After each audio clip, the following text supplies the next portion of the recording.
Bonjour à toutes, bonjour à tous, arpenteurs du Weird. Bienvenue dans cette seconde vidéo. Comment ça, seconde vidéo? Bah oui, on s'est vu il y a quoi? Il y a 3 heures, vous vous souvenez pas? Ah bah non, vous pouvez pas parce que mon enregistrement a foiré. Comment vous dire? Est-ce que ça m'a un peu agacé? Pas du tout, c'est pas mon genre. Est-ce que ça m'a un peu chiffonné? Ah oui, complètement. Je vous explique rapidement et après on attaque. J'étais en forme ce matin, 8h30, pétante. Je lance via OBS un live privé. C'est-à-dire, ça me permet d'enregistrer en direct comme si c'était un live, à part que ça n'apparaît pas tout de suite sur YouTube. Une fois que je finis l'enregistrement du live privé, j'ai juste à aller sur YouTube pour mettre la vidéo en mode public. Et là, bim, ça apparaît sur la chaîne. Sauf que Monsieur OBS, au bout de 35 minutes, m'a dit qu'il y avait éventuellement un problème de flux. Je m'en suis pas inquiété puisque oui, ça m'arrive parfois au fin fond de ma grotte. Donc j'ai le réflexe, c'est de regarder le timer d'enregistrement de vidéo et ce timer, ben, il continuait de monter. Donc pour moi, ça enregistrait tout à fait naturellement. L'histoire a duré un bon quart d'heure hein, où j'ai eu des fluctuations comme ça. À un moment, OBS m'a même dit qu'il s'était reconnecté. Encore une fois, je check le compteur de temps qui passe et on était à, je ne sais plus, 1h10, 1h15. Donc tranquille, tranquille, on enchaîne. On enchaîne les jours, les actions. Et je finis le live après 2 heures de jeu. Alors le live, faut pas que je dise le live, je finis la vidéo privée au bout de 2 heures de jeu. Je passe sous YouTube, je mets en public. Et là je vois 39 minutes, non 29 minutes 36 secondes. Quelque chose comme ça. Je dis what? C'est parce que le traitement n'est pas fini peut-être. Ça fait 2h30 que j'attends. Et malheureusement, malgré le fait qu'il y ait eu un compteur d'enregistrement de 2 heures pleines, YouTube n'a pas voulu prendre en compte toutes ces minutes au-delà de la 39e. Si je vérifie là maintenant tout de suite que vous sachiez tout. Oh, ah non, 29 minutes 36, quelle horreur, mais quelle horreur. Bon, écoutez, c'est comme ça. Ce que je vais faire, je me suis dit, je vais tout rejouer. Ça m'embête un petit peu de tout rejouer parce que c'est très frais. Encore une fois, ça fait 3 heures maintenant que j'ai fini, que je relance là en enregistrement, mais tout ce qu'il y a de plus classique et je prendrai le temps de mettre en ligne, même si avec ma connexion passable, ça me prend 5 voire 6 heures, c'est pas grave. Au moins, je serai sûr du truc. Je vais donc vous faire un réel résumé exhaustif de ce qui a pu se passer pour le démarrage de la campagne de Béor, LA, Arève, ainsi que Larve. Nous voici avec nos 4 héros. Vous pourrez constater que par rapport à la mise en place faite dans le premier épisode, certains critères ont évolué. Nous avons ramassé de l'argent, nous avons baissé nos stocks de nourriture, ça c'est normal. 2 jours se sont écoulés. Nous avons par contre gagné en expérience 2 points chacun.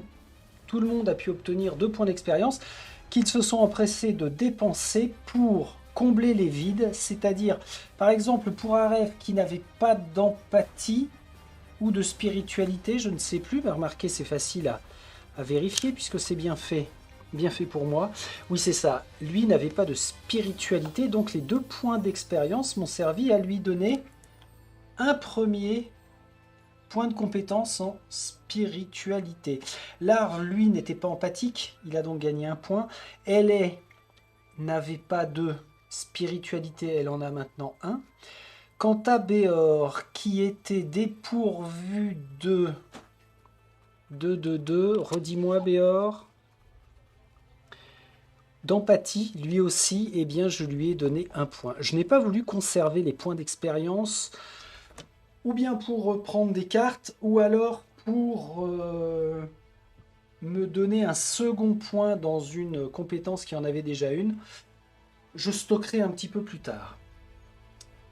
Si je reprends là où notre aventure a commencé, c'est-à-dire au village de Kuanak, nos premières actions ont été de nous renseigner sur le potentiel que pouvait nous offrir le village lui-même.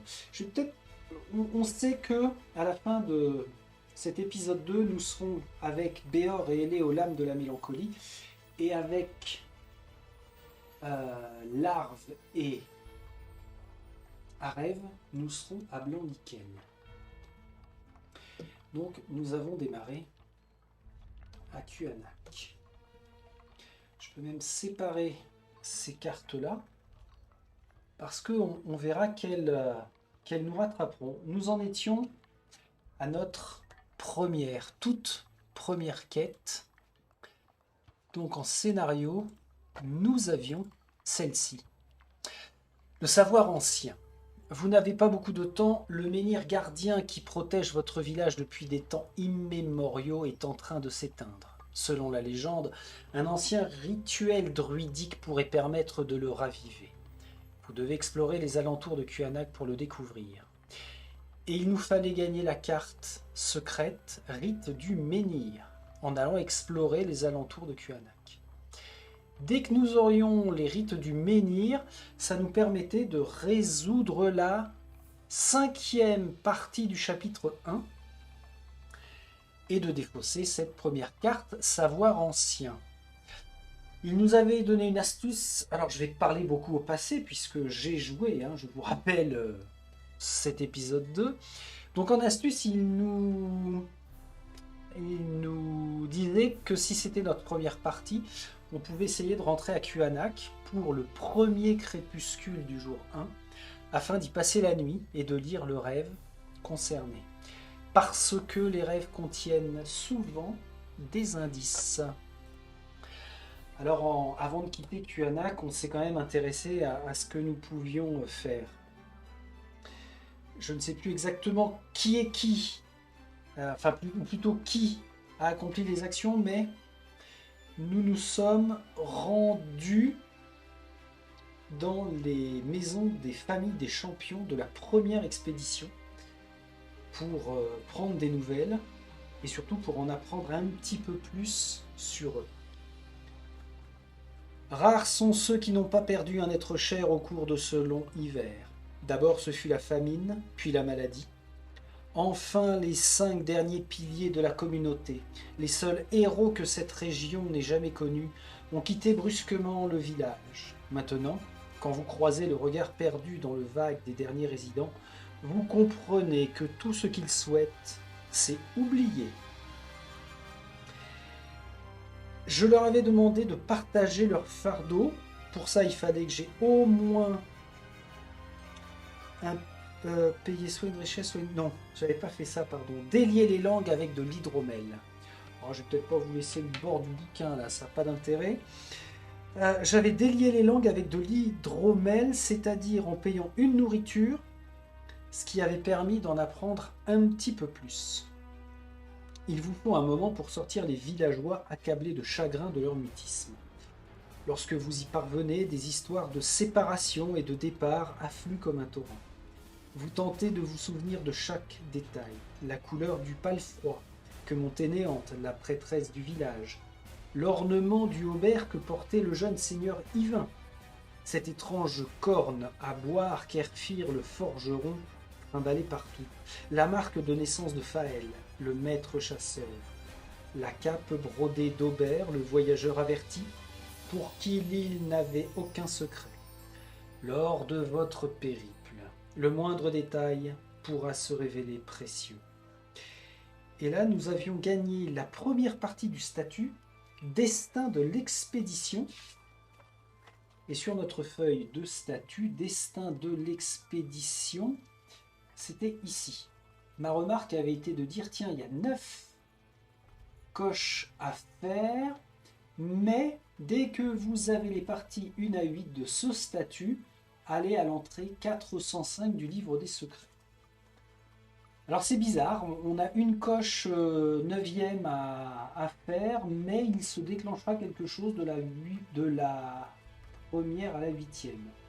Ou plutôt quand nous aurons acquis la 8e. Ok, ça c'était une première chose.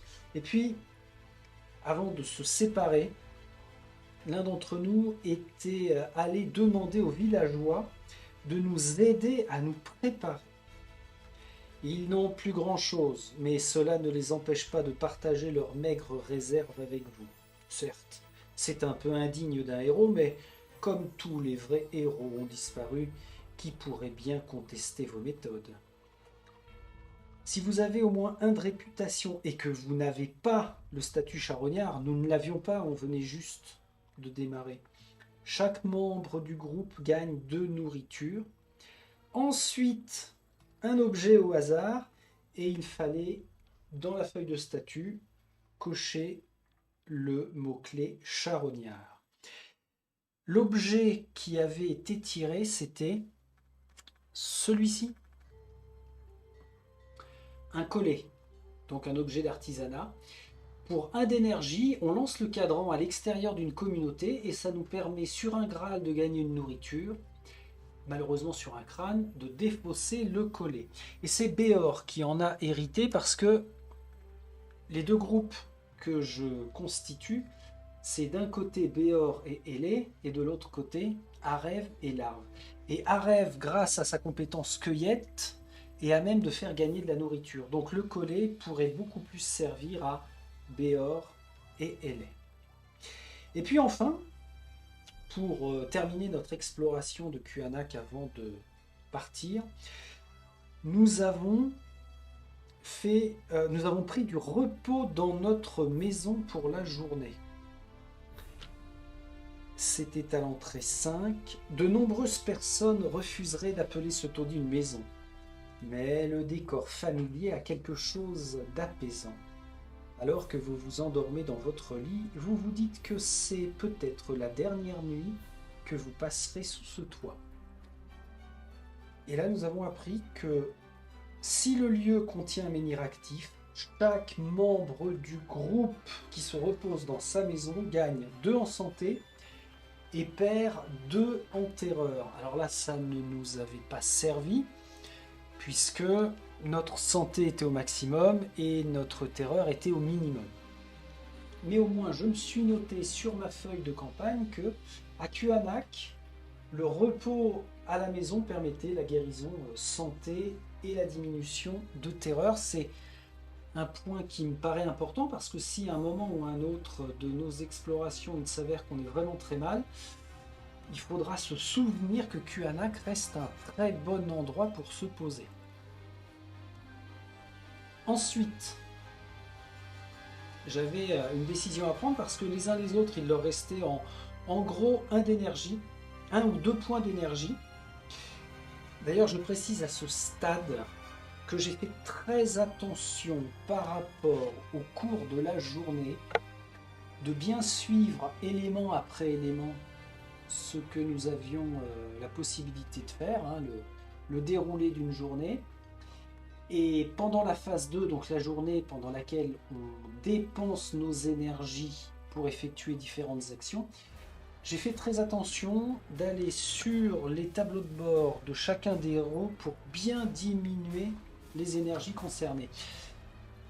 Et d'ailleurs, à ce propos, lorsque l'un des héros sur le même lieu dépense une énergie pour faire l'exploration, c'est-à-dire retourner la carte et voir les possibilités, le second héros qui voudra agir dans le même lieu ne dépensera pas de nouveau 1 d'énergie juste pour retourner la carte et relire les possibilités. Ça, c'est à rajouter sur ma façon dont je vais jouer cette grande aventure. Donc il nous restait de quoi nous déplacer. Je ne voulais pas perdre ça. Dans nos compétences de héros, je ne pouvais pas utiliser la cueillette de Arève. Je n'ai pas utilisé la méditation de Larve parce qu'à chaque fois, bon déjà, La cueillette à rêve étant sur une communauté ne pouvait pas le faire. Larve, au mieux il lui restait 2 points d'énergie, donc je voulais m'en servir pour un déplacement. L'artisanat, 4 points d'énergie pour Béor, je ne pouvais plus l'utiliser. Et Hélé n'avait pas besoin de soigner. Donc après avoir checké mes différentes possibilités, je me suis souvenu qu'il nous avait conseillé de passer la nuit dans la zone du rêve qu'offrait Kuanak. J'ai quand même préféré bouger et c'est là où j'ai constitué mes 2 groupes. Béor ainsi qu'Hélé sont descendus au sud, aux lames de la mélancolie. Arrivé aux lames de la mélancolie, d'ailleurs on va refaire que vous voyez les cartes quand même. C'est la 105. Voilà, les lames de la mélancolie. On pouvait faire pour 1 d'énergie, aller voir le forgeron, payer 1 richesse pour piocher une carte d'artisanat. Ça, j'avais en tête de le faire avant de quitter le lieu. C'est ce que Béor fera à la seconde journée. À moins qu'il l'ait fait à la première journée, parce que la seconde journée a été bien remplie. Oui, exact. Il l'a fait puisque un déplacement égale un coût, une dépense d'énergie, et ensuite il lui restait 1.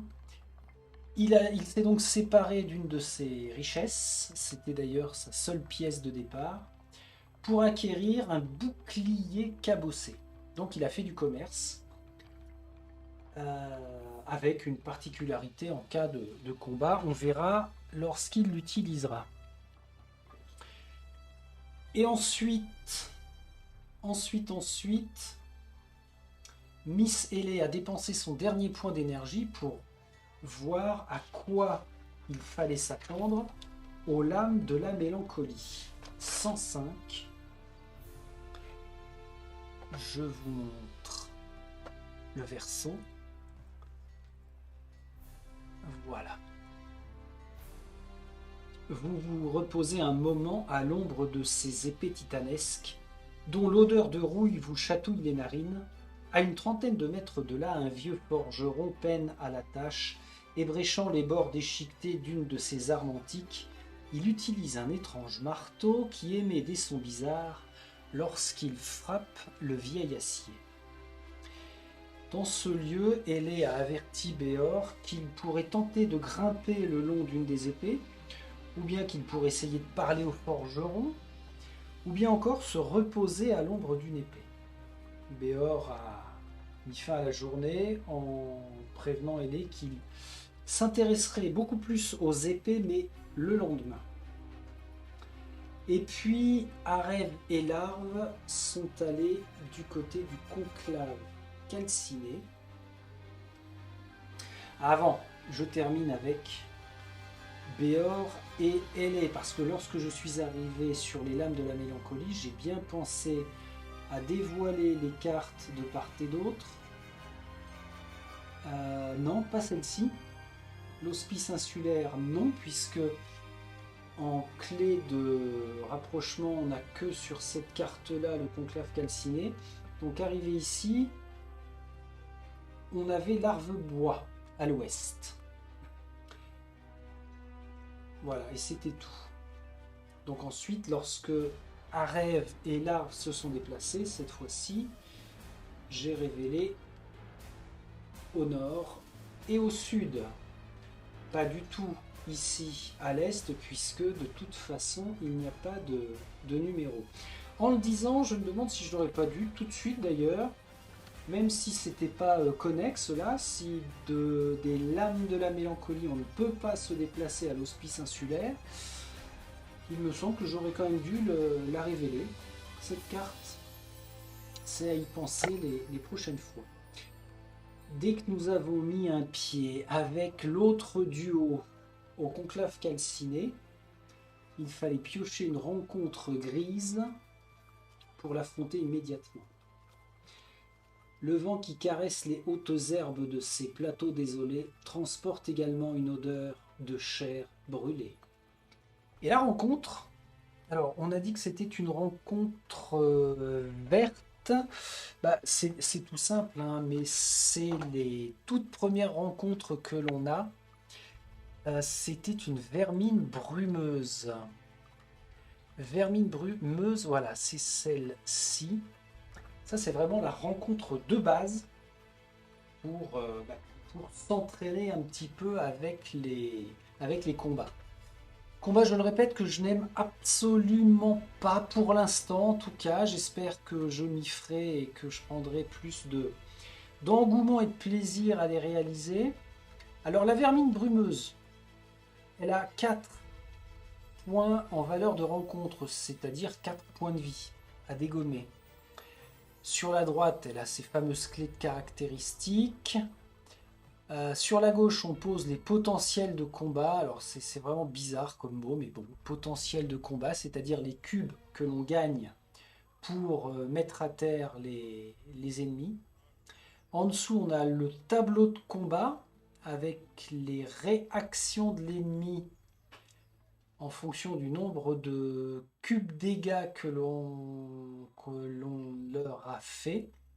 L'opportunité, ça c'est important, il faut y penser. Si on ne joue pas de cartes du tout, on déclenche l'opportunité. De même d'ailleurs que si on fuit un combat comme ça peut arriver, on déclenche l'opportunité de l'ennemi. Et puis en butin, nous pouvions gagner une nourriture. Alors là, je me suis intéressé à savoir qui allait pouvoir jouer en premier ces cartes entre Arève et Larve. Et en fait, c'est Arève qui, côté combat, a un point dans chacune des caractéristiques. Agression, courage et pragmatisme. Donc je lui ai pioché ces 3 cartes. Alors j'ai eu la bonne idée pour l'instant de les mettre... alors ça c'est les cartes diplomatie. J'ai eu la bonne idée de mettre les cartes combat debout. Et je le remélangerai à chaque nouveau combat. Et donc il avait pioché ce type de carte, hein, rassembler ses pensées, attaque et coup final. J'ai réussi à comboter tout le bazar, plouch plouch plouch. Malheureusement, la vermine brumeuse a réussi à me faire 1 point de dégâts, mais à la fin du premier tour de combat, il s'avérait que j'avais quand même rempli les 4 les 4 cubes de dégâts. Donc la vermine brumeuse a été terrassée. J'ai récupéré le butin, un nourriture. Et c'était, je crois qu'il l'avait donné à Larve parce que Larve avait une ration de nourriture de moins que Arève. Je précise que l'une de mes variantes lorsque l'on déclenche un combat, c'est que peu importe le nombre de héros dans le groupe qui sont confrontés à l'ennemi, je pioche systématiquement 3 cartes pour me laisser plus de latitude d'agencement. Et si je fais un mulligan, je n'ai pas de pénalité. Tout bêtement. Donc, cette première rencontre s'était vraiment très très bien passée. La vermine brumeuse a été éradiquée. En plus, on nous mettait que tant que vous n'en avez pas oxy une, vous ne méritez pas le nom d'aventurier. Ah, Arève et Larve méritent leur nom d'aventurier. Après avoir fait la rencontre, ils se sont intéressés bien sûr au conclave calciné, voir un petit peu ce qu'ils allaient pouvoir faire sur leur seconde journée. Et c'est le lieu 104. Alors déjà, comme avec les lames de la mélancolie au sud, c'est un lieu de rêve. Ça ne posait pas de problème. On allait pouvoir rêver. Ensuite, on nous disait rien d'autre. On ne pouvait pas faire d'action particulière au conclave calciné. Donc, on a dépensé un d'énergie pour pouvoir explorer le lieu et voir à quoi s'attendre. L'odeur n'est pas difficile à trouver. Il suffit de suivre l'odeur. Pardon. L'endroit n'est pas difficile à trouver. Il suffit de suivre l'odeur. Ça pue. Ici, ça pue. Voilà. Les restes d'un immense géant d'osier gisent au fond d'un petit val. Vous étiez présent le jour où il a été immolé, il y a des années de cela. Il faisait humide. Le géant d'osier s'est consumé sans vraiment brûler. Ses victimes, des dizaines de druides entassés les uns sur les autres, se trouvent encore à l'intérieur. Leurs visages fondus et leurs barbes calcinées pressées contre les barreaux, leur orbite vide fixant le ciel gris et silencieux. Des murmures incessants, presque inaudibles, emplissent l'air. Là, on avait une condition directe. Si vous êtes larve, ou s'il est dans le groupe, allez à l'entrée 10. Sinon, choisissez une option. Restez un moment et écoutez, fouillez les restes calcinés, partir avant de devenir fou.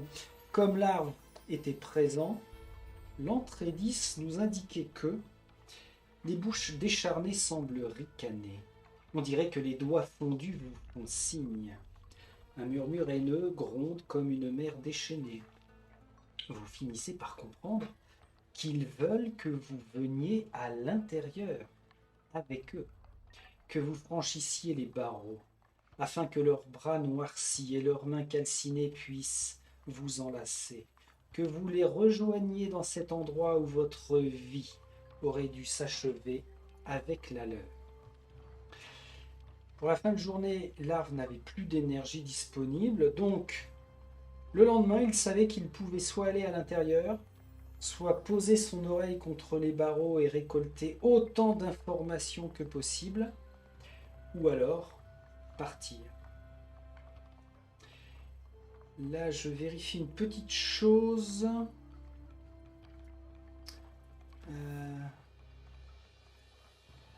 Ouais, il me semble que j'avais écouté au barreau, mais on verra ça. Et peu importe, encore une fois, j'avais bien checké le nombre d'énergie dispo. Alors ça nous a amené à quoi ça? Fin de journée, le crépuscule, on a consommé notre nourriture, on a récupéré... non, on n'a pas eu à récupérer de la santé ni à perdre de la terreur, puisque la première journée, c'était vraiment passé en touriste. On a tous eu notre niveau max en énergie. Pas de progression d'expérience, puisque personne n'avait acquis de points d'expérience. Donc pas de modification du paquet de cartes. Et puis si nous étions dans un lieu doté du symbole rêve, nous avons rêvé. Avec, j'y ai pensé aussi, une particularité pour l'arbre, s'il a ce jeton, c'est parce que en zone de rêve, il devait le lancer, enfin il doit le lancer. S'il tombe sur le crâne, c'est un cauchemar. S'il tombe sur le Graal, c'est bel et bien un rêve. Quand il a fait son test au coucher, il s'avère que pour cette première journée, c'était bien le Graal. Donc, tout le monde rêva, à commencer par lui et à rêve. Dans votre rêve, vous fuyez une vague de ténèbres qui engloutit peu à peu le paysage derrière vous. Vous avez beau essayer de choisir le bon chemin, d'emporter suffisamment de provisions et de raviver les menhirs sur votre route, la vague finit toujours par vous rattraper et vous avaler. Vous repartez au début du rêve. Cette fois, vous fuyez aussi vite que possible sans vous arrêter. Mais la faim, les cul-de-sac et les créatures sauvages ont bientôt raison de vous. Astuce, pour survivre, vous devez vous déplacer rapidement, mais pas au prix de vos ressources ou de vos pistes suivies. Donc là, il nous avait bien averti que les rêves pouvaient nous donner des indices. Et le rêve est très explicite. On a beau essayer de choisir le bon chemin, d'emporter suffisamment de provisions, de raviver les menhirs sur la route, à chaque fois, on était confronté à un échec. Donc il va falloir faire super attention à tous les chapitres, journée après journée, aux actions que l'on va entamer. Et c'est là où je disais que c'est quand même un jeu très calculatoire,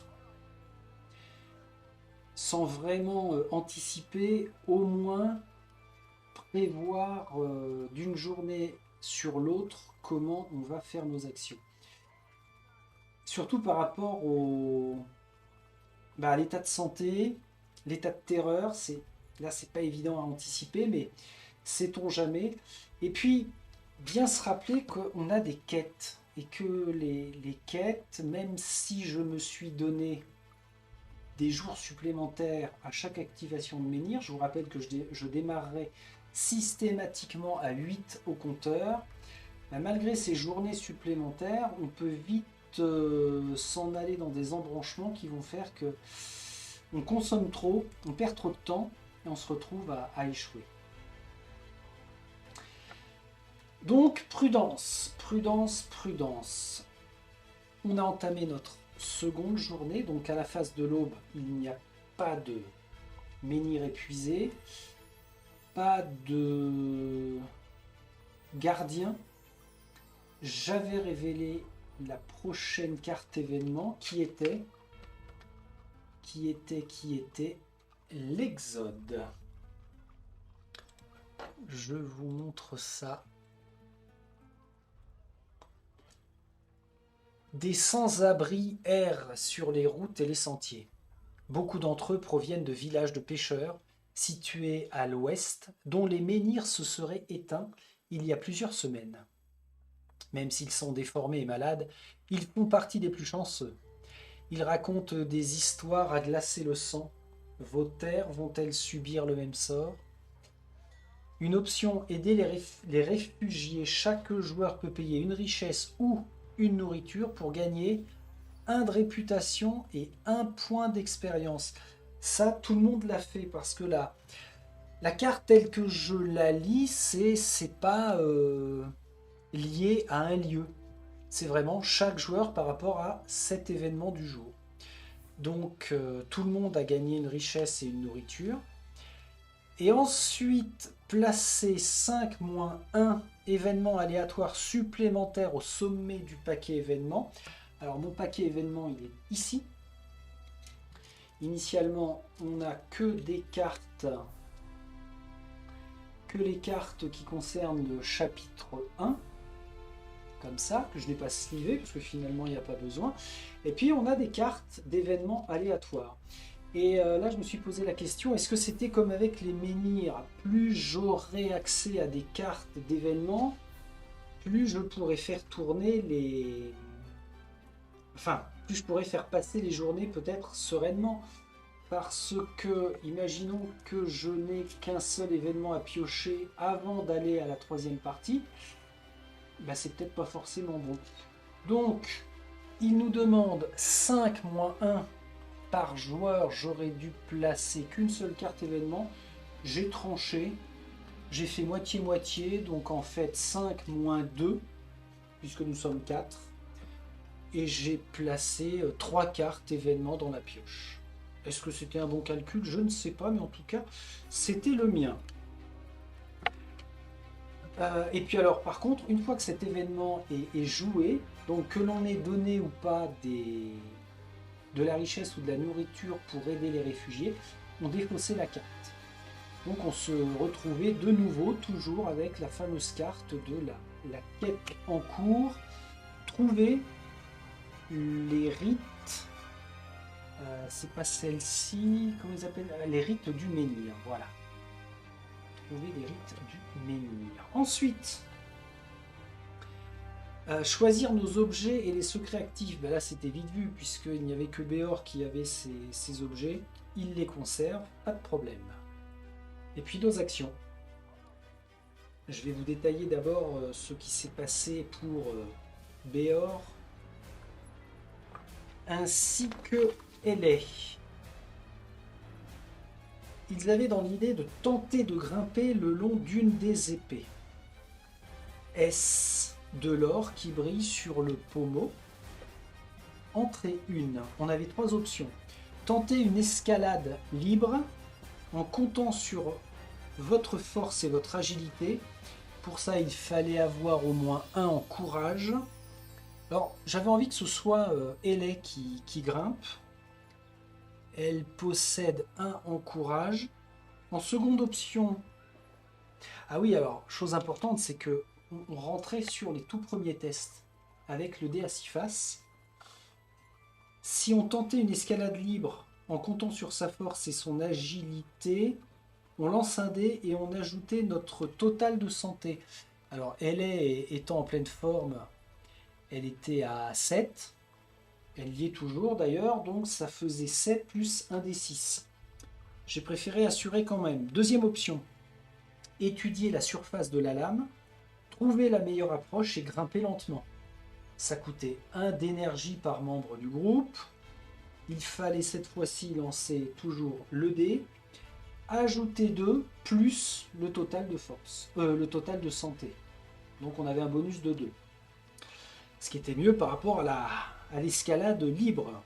Et puis en troisième option, préparer des cordes et des pitons et avancer avec une extrême prudence.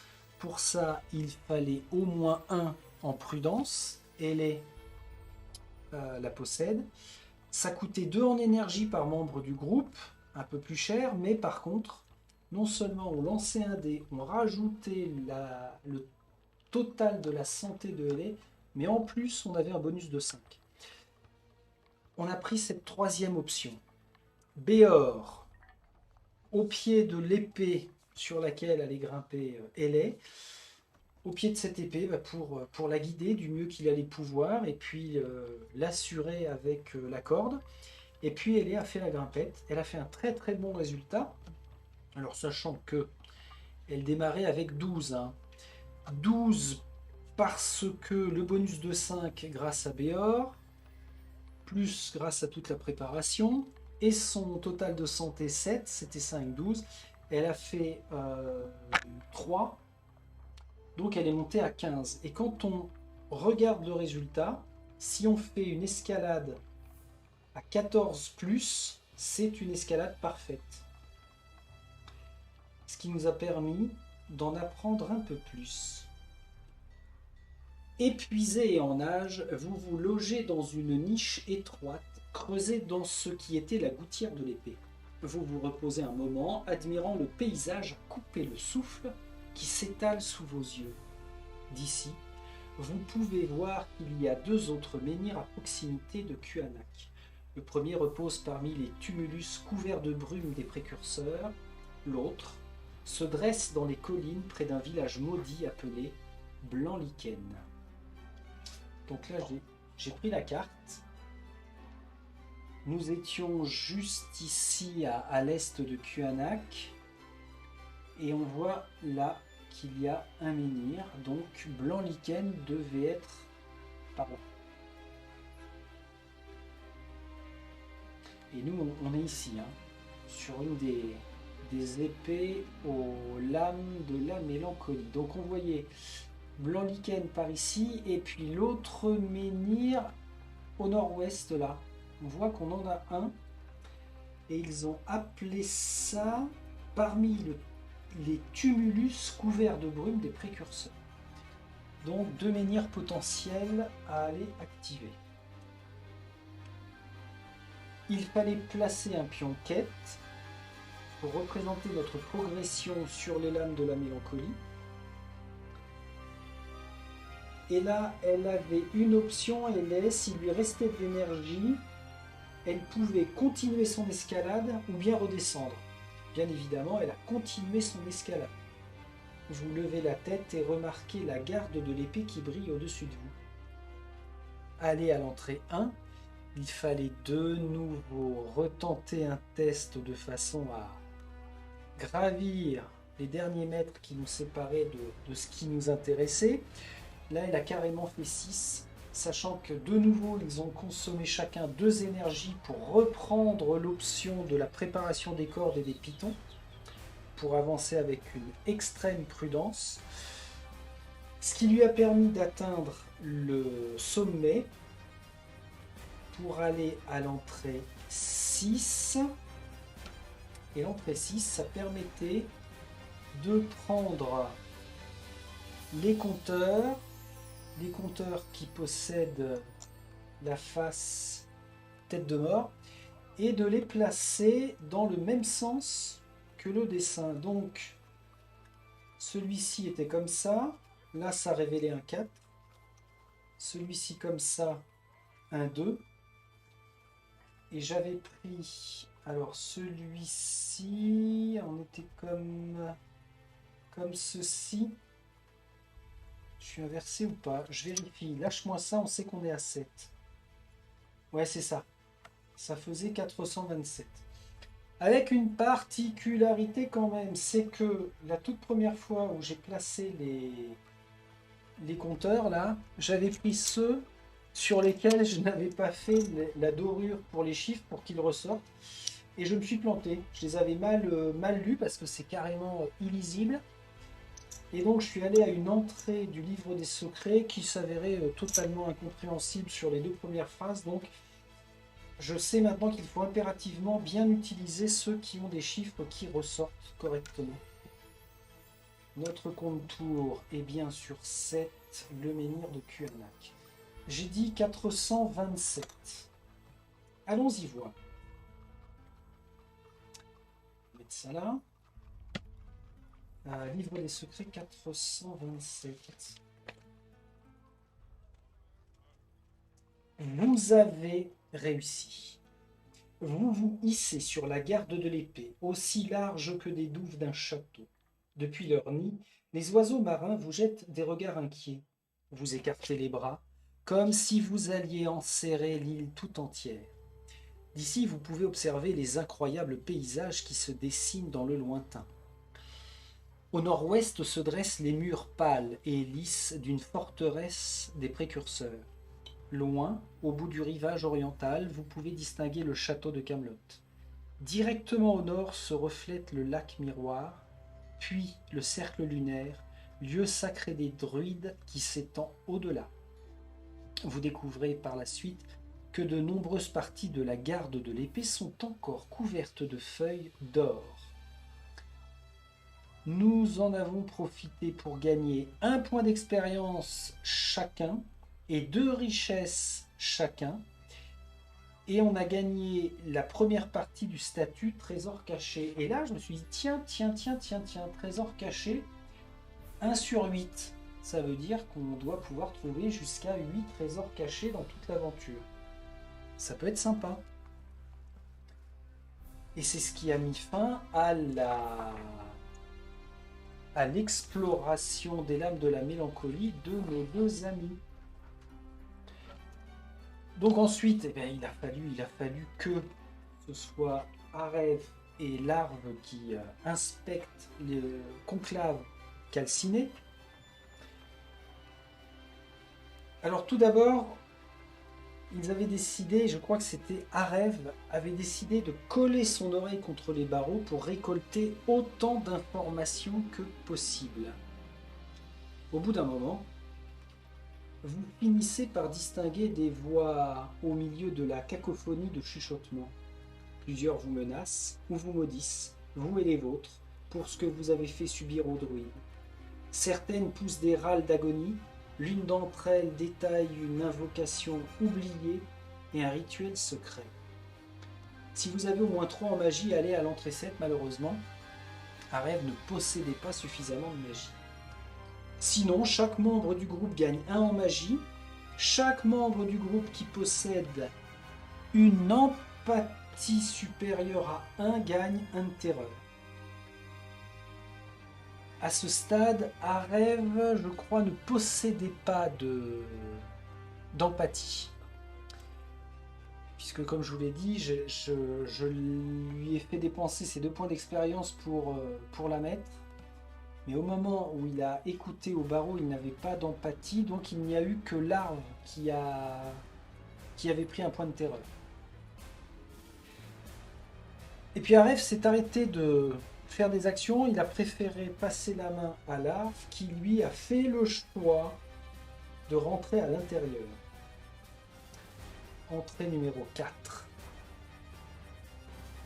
Vous brisez quelques barreaux d'osier et entrez à l'intérieur, suffocant à cause de l'odeur atroce. Une voix dans votre tête vous interpelle. Plus près. Vous vous allongez parmi les carcasses calcinées et leurs bras commencent à vous entourer. Plus près, répète la voix pendant que des mains vous entraînent dans la masse de cadavres. L'arve avait le choix, essayer de se libérer ou bien se laisser faire. Il s'est laissé faire. Il a perdu un de santé, Arève aussi. Ils ont gagné un de terreur et ensuite, ça les a emmenés dans le livre des secrets à, encore une fois, un numéro particulier. On va le refaire pour ne rien louper de ce que mon réseau m'a fait foirer. Ah bah c'est simple, c'est tout dans le même sens, donc 111. Livre des secrets en 111. Ça plus besoin. 550, beaucoup trop. Et là, ça a été une bonne nouvelle. Des doigts tordus s'enfoncent dans votre chair. Des corps vous écrasent, vous broyant presque les côtes. Des lèvres calcinées chuchotent à votre oreille. La douleur est insupportable, mais vous finissez par comprendre. Ils ne cherchent pas à vous punir, ils veulent simplement vous transmettre leur savoir avant qu'ils ne disparaissent avec eux. Chaque membre du groupe a perdu un de santé, mais gagné un point d'expérience. Et ça nous a donné la carte secret numéro 11, ainsi que le statut connaissance calcinée. Et connaissance calcinée, il n'y a qu'une case à cocher, donc ça c'est fait. Là où c'était très bien, félicitations, vous avez accompli votre première quête. On venait de résoudre la première quête parce que la fameuse carte secret 111, ce sont les rites du menhir. Vous pouvez maintenant activer les menhirs. Le coût de cette action est indiqué au dos de chaque lieu doté du symbole menhir. C'est l'arbre qui le conserve, ce lourd secret. Et que nous disait notre quête? Si c'est un succès... non, c'était celle-ci. Dès que vous avez les rites du menhir, résolvez la 5e partie du chapitre du paquet événement. Donc en fait, je suis allé prendre la carte 1, 5, que je vous montre.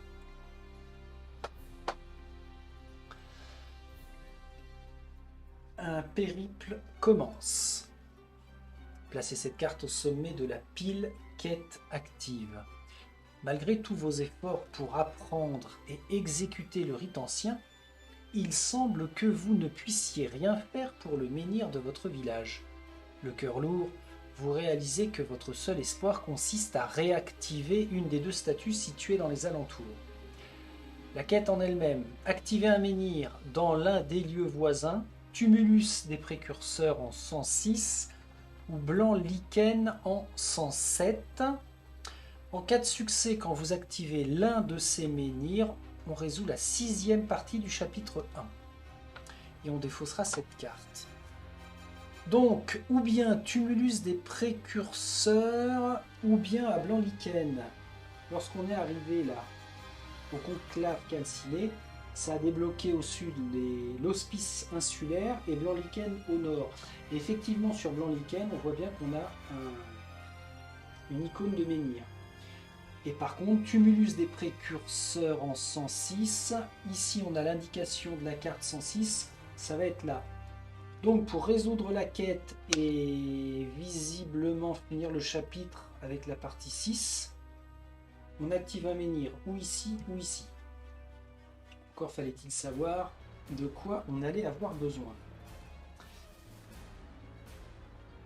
Là, il restait un d'énergie. Non, il devait leur rester 2 d'énergie. Oui, ils avaient 2 d'énergie.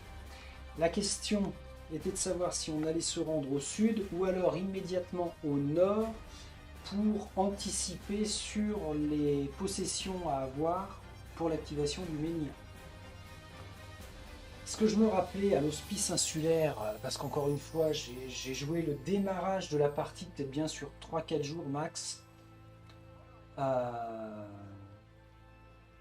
l'hospice insulaire, ça pue un peu. On a moyen de tomber malade, de rester... je crois que une fois, je suis resté coincé sur l'île. Alors j'étais pas en groupe, hein, c'est quand j'avais fait la première fois ou la deuxième fois à un seul ou deux joueurs, mais chacun séparé sur la carte.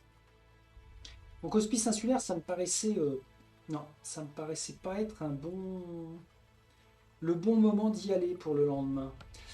Donc finalement, on s'est décidé pour s'orienter sur Blanc-Lichen. Grâce à notre premier point d'énergie, on s'y est déplacé. Blanc-Lichen, c'est la carte 107. Pourquoi est-ce que ça me fait ça? J'en sais rien parce que je ne clique pas bien dessus. C'est pas compliqué. 107. Blanc-Lichen. Dès qu'on arrive dans la zone de Blanc-Lichen, on doit piocher une rencontre bleue. Pour 1 d'énergie, on peut commercer avec les habitants, donc payer une nourriture pour gagner une richesse. Et en texte d'ambiance, jadis, cet endroit portait un autre nom et possédait... J'arrive pas à lire d'où je suis, chiotte. Ah bah il suffit peut-être que j'aille en 107. Quoique, on va vérifier, mais en 107, on n'a pas le petit texte qui est ici, la petite phrase choc. Jadis, cet endroit portait un autre nom et possédait un marché florissant. De nos jours, plus personne n'y vient. Bah si, il y a nous quand même. Sauf que, fraîchement débarqué, il fallait obligatoirement faire une rencontre. Alors, cette rencontre, c'était un garde suspicieux. Voyons voir ça. Garde suspicieux, exactement. Là, on était dans la diplomatie. Avec la décomposition sur la piste de gauche, donc la piste d'affinité, sachant qu'on démarre au milieu, en gris, et on doit gagner 3 cubes d'affinité pour remporter la rencontre diplomatique. A l'inverse, si on a 3 cubes vers le bas, c'est signe d'un échec, ça clôt la conversation. Et là, j'ai eu le réflexe, encore une fois, de regarder les compétences de Arev et Larve. Et c'était Arev qui était le mieux placé par rapport à l'empathie, la prudence et la spiritualité. Parce que il avait un d'empathie et un de prudence. Donc, en termes de diplomatie, il était quand même beaucoup mieux placé. Ce qui s'est passé avec lui, c'est que je lui avais pioché 3 premières cartes. Et les 3 premières cartes, je ne pouvais rien faire avec le garde suspicieux. C'était merdique, mais atroce. J'ai fait un mulligan. Et dans ma partie, quand je ferai un mulligan si nécessaire, il n'y aura pas de pénalité. Donc j'ai repioché 3 cartes. Et là, miracle, forcément, ça m'a permis d'un seul coup de remplir avec une conversation aux petits oignons, de remplir toute la piste d'affinité. Et il s'est avéré que nous avons pu passer et rentrer dans Blanc-Lichen sans aucun accroc. Et en plus, en récompense, grâce à cette rencontre, on a gagné 1 de réputation. Ce qui était quand même très généreux de la part du garde. Donc on a pu découvrir en fait ce qui pouvait se tramer à Blanc-Lichen. Le gouffre est toujours là, béant, au centre de Blanc-Lichen. La mousse laiteuse qui a donné à la ville son nouveau nom semble y trouver son origine. Elle couvre les murs des bâtiments voisins d'un épais manteau. En vous approchant, vous vous rendez compte qu'il s'agit en fait d'une couche de minuscules cristaux opalescents, semblables à des cristaux de sel marin accrochés au pied d'un ponton. Alors que vous les examinez, vous remarquez que plusieurs personnes vous observent d'un air suspicieux. Et je m'étais arrêté là en me disant j'ai plus d'énergie, donc de toute façon ça sert à rien de continuer. Donc je n'ai pas lu plus loin ma découverte de Blanc-Lichen. Ça fera l'objet du démarrage du prochain épisode. On arrivait sur la fin de journée en fait. je suis passé au crépuscule, tout le monde a mangé avec quand même attention, attention au niveau de la consommation. Arève et larve peuvent encore faire une journée en mangeant. Béor et Ailey, eux, c'est sans problème, ils peuvent faire 2 jours. Mais ça implique que Arève, il va falloir qu'il aille à l'extérieur d'une communauté pour faire sa cueillette. Ça va être important. On a vérifié une petite chose, quitte à être sur blanc lichen et avoir la possibilité d'activer son menhir. On a regardé ce dont on allait avoir besoin. D'une part, la carte secrète numéro 11, rite du menhir, ça on l'a. Ensuite, ça nous coûtera 3 d'énergie, 1 point de santé, 1 point de richesse, 1 point de magie par joueur. Et malheureusement, à la fin de notre deuxième journée, qu'est-ce qu'il manquait? Ah bah, ni Béor ni Ailey n'ont de la magie. Donc ça craint. Et on s'est dit, mais si ça se trouve, il n'y a peut-être pas forcément besoin de courir après de la magie, puisque on nous a demandé l'un des deux menhirs, ou ici, ou ici. Donc l'idée pour la troisième journée, c'était d'aller voir, de se déplacer en passant par le bosquet des chasseurs, pour permettre à Arève de faire sa cueillette, d'arriver au tumulus des précurseurs, pour checker ce dont on va avoir besoin pour activer le menhir, en espérant que la magie ne soit pas nécessaire. Je ne sais pas si c'est prévu comme ça, ou si systématiquement on va avoir besoin. On verra. Et puis pour les suites à donner avec Béor et Ailey pour le troisième jour à venir, bah, il fallait impérativement remonter. Remonter pour rejoindre les deux camarades. Puisque quel que soit le menhir à activer, il faudra que tout le monde soit présent. Donc c'était de passer par l'Arve-Bois et puis de remonter par la foire du guerrier. Alors attention par contre, parce que à la foire du guerrier, là, on ne pourra pas aller au nord pour rejoindre le nouveau lieu. Donc ça obligera à faire un détour. Bon, j'ai du temps. Troisième journée, le compteur va passer à 6. On a quand même du temps devant nous. Donc c'est pas déconnant, on peut se permettre. Est-ce qu'on a des rencontres à faire? Ah oui, ici. Explorer quand vous arrivez dans ce lieu. Cette exploration est gratuite. Alors c'est pas une rencontre, ça va être une exploration. Par contre, je ne pourrai pas dévoiler la carte 120 ici. On est trop loin du menhir. D'accord. Donc là, on arrivera ici, on retourne. Et ou bien on s'attarde à l'Arve-Bois, ou alors on remontera à la foire du guerrier.